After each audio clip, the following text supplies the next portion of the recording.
Where's my focus going? I can always be upset about something. Where do you tend to focus more? Your past, your present, or your future? We all spend all three, but where do you spend more of your time? Most of us who are achievers tend to focus on the future, but all the joy is in the present. The majority of people spend a lot of time in the past, and the problem is you can't change it. You're constantly focused on what's missing versus what you have. You're focused on what you can't control. And there's two worlds, right? The external world, the internal world. We can't control the external world, we can influence it. The part we can control is what's going on inside of us. And that we can control what we focus on. We can control the meaning, we can decide the meaning. We're the meaning makers, and we can decide what to do. And when we make those three decisions, we're in control of our life, and all the anxiety and bullshit tends to go away, especially if we're trying to do that to serve something more than ourselves. Because you can't serve something more than yourself and not benefit. When you want some self-esteem, do something worthwhile beyond just yourself. We all know the two emotions that destroy your relationship, your business, your life, it's fear and anger. Those are two extremes. You can't be grateful and fearful simultaneously. You can't be angry and grateful simultaneously. But like you look at somebody like Steph Curry, and you see this guy, shoot the ball from almost half court. So he doesn't even look. He turns around and just waves because he knows it's in already. And there's swish, and the crowd goes crazy. And people look at that and go, he's unbelievable. He's unbelievable. He's the greatest three-point shooter in history. There's no one like him. But what they don't pay attention to is that isn't like a little gift. He shoots 500 shots every single day, never less than that, 7 days a week, for more than 15 years. His 15-year professional career. He's been doing it since before he was in college. His dad really trained him. So think of that, 3,500 shots a week, 168,000 shots in a year, 2 million shots in his 15-year NBA career, so he can make 3,600 shots. Not even 1/10 of 1%. I tell people, you get rewarded in public for what you practice in private. I think everything happens for a reason. I think there's a higher purpose. I think it's my job to find it. I think that life happens for us, not to us, but it's our job to figure it out. You're gonna battle with internal things within you and external things, but if you keep going, you're gonna eventually slay your dragons and you come out the hero of your own life and you have something to share that isn't bullshit. It's not something you read somewhere, it's something you've lived. Something you want. And everybody can feel you've lived it because it's a different level of ownership, And then, by the way, as soon as you do that, it happens again. You're called on another journey. You have a new level of challenge that you need to go on. It just never ends, but it makes life really, really beautiful.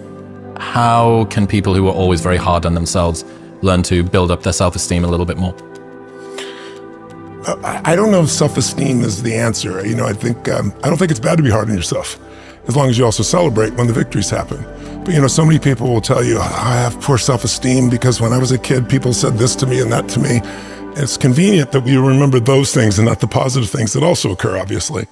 But I think it's more important is to realize that self-esteem is earned. It's only earned by you with yourself. You're not going to get self-esteem because everybody praises you. Someone can tell you your whole life that you're brilliant, you're a genius, you're beautiful, you're handsome, and you not believe it. Someone can tell you, you're a piece of crap and you're never going to become anything. And there's a part you can say, I'll show you, as many people have, and then they develop drive out of it, right? So it's really, self-esteem comes from doing incredibly difficult things where you pushed yourself. It's not virtue signaling. It's not telling people about it. It's what you know inside your soul is true.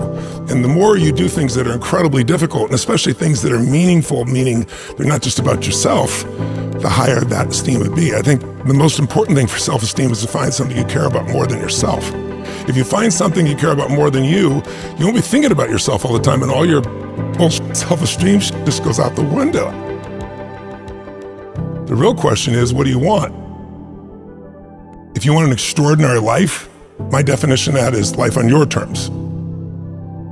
Some people, it's 3 beautiful children, a white picket fence. Some people, it's building a multi-billion-dollar business. Somebody else, it's writing poetry. Instead of looking for somebody else, it's like, okay, what do you really want from your life? And aligning yourself with moving forward towards what you really want. If you can do that in a way that also you feel is serving others simultaneously, there's a sense of meaning in life that can't be replaced by self-esteem or praise or compliments or being nice to yourself. And I don't think it's bad to be tough on yourself. I'm pretty tough on myself, I'll be honest with you. Being overly tough on yourself usually comes by making comparisons that don't make sense. You're comparing to somebody else's life that has a totally different path, a totally different experience. We all develop in different stages and different things. We all want different things. But eventually you wake up and say, it's good to be strong with yourself, but beating yourself up just lowers your energy. And when your energy gets lower, you produce less. And you don't have the same level of joy. You don't have the impact that you want to have, nor do you have the excitement that you really want to have. So I look at it as something that it's worth earning your own self-esteem, but it's really not the secret. The secret is find something else you obsess about more than yourself, and you'll have a level of energy that will compel you over the long term. When I began with a fuel, which was like, I'm gonna show them, it was anger that drove me. I'm just gonna show you type of thing. But that fuel doesn't last. And then the next fuel that people tend to use is, I gotta succeed. But there's a little fear underneath that's driving them, which is like, what if I don't? Versus a knowing, it's like, if you give your all every day, your gifts will make room for you. And it's like having a knowingness that things are going to be fine. And then there's the next level, which is you start to know who you are, and you're not trying to prove it to yourself or other people. And it's just, you just want to help. It's the difference between what I would call push motivation and pull, right? Push is, I'm going to make this happen. And it takes tremendous willpower. And I know you have plenty of willpower, I do as well. But there's a limit to willpower, but there's no limit to pull. Pull is when there's something magnificent that you want to serve, something that you've got an obsession for, to create or to do or make happen.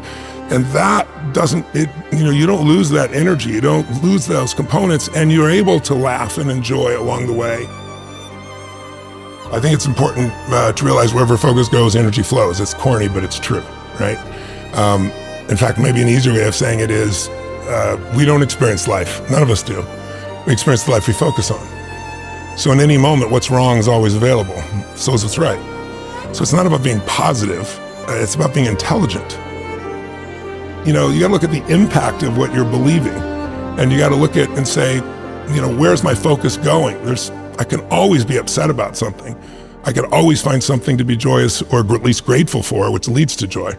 And I think it's learning to discipline your disappointments, not allow them to grow and to move on and to use whatever life has given you.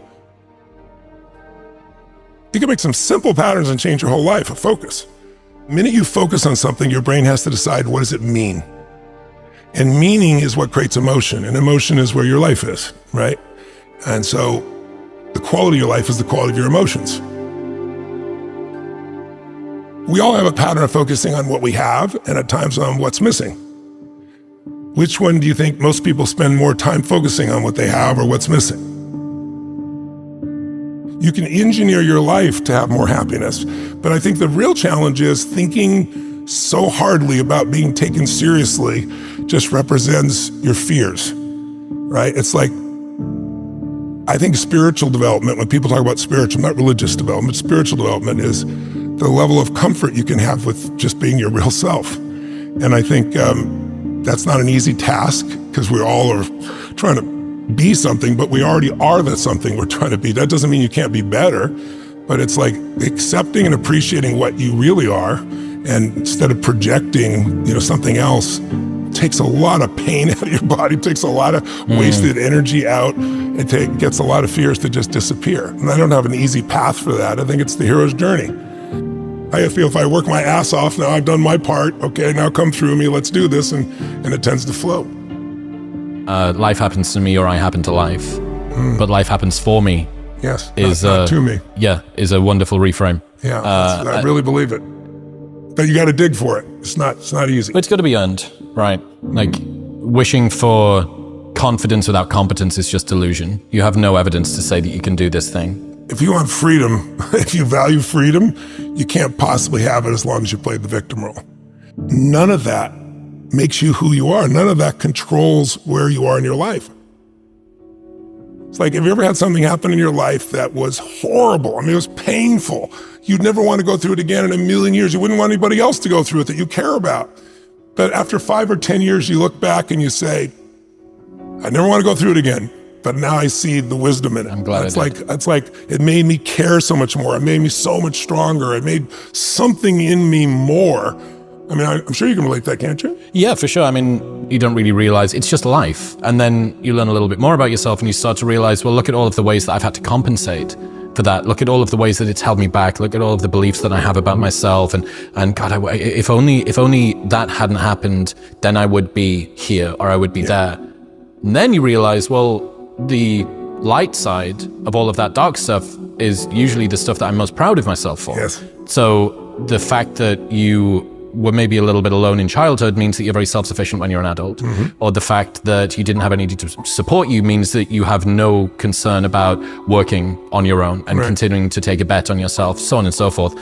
So you end up having this really strange loop where you go from unconscious incompetence in that you've somehow been through something that you really hate, to this sort of awareness of how it's held you back, to this awareness of how it's propelled you.